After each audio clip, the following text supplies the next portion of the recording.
Hau da Nirlit eleberria, Juliana Lebelletrudelek idatzia, da nik euskaratua.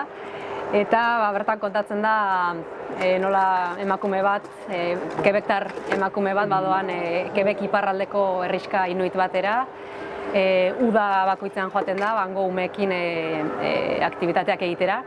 Baina aurten iritsi denean, bere lagun, antzokan lagun inuit bat ez dago, desagertuta dagolako, badirudi gizon batek hil duela eta itsasora bota duela.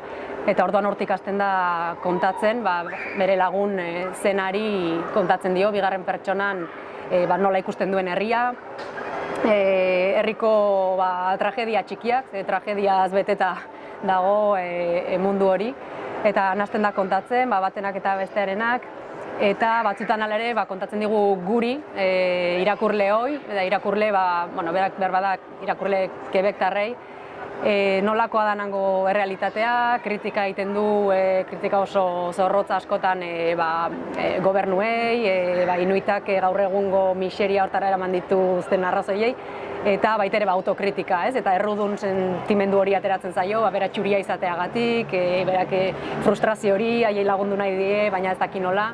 Baina, tragedia eta kutsu gogor horretaz aparte badago baita ere olako maitasun bat, miresmen bat, inuiten kulturarekiko, inuiten hizkuntzarekiko, haien bizimoduarekiko, eta guztet hori gailentzen dela azkenean liburuan, maitasun hori eta elkartasun hori inuit herriarekiko.